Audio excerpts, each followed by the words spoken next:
Scan now. Meet Sovi, your new AI study buddy. Taylor Polynomials make complex functions look easy, so let us master this quick calculation in under 60 seconds to find the correct value for this problem.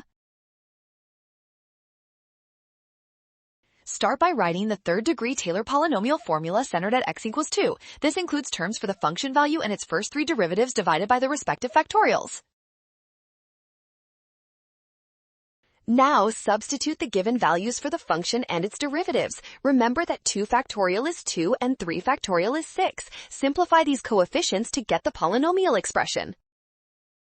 Finally, evaluate the polynomial at x equals 2.1. This makes the term x minus 2 equal to 0.1. Calculate each term carefully to find the final approximation.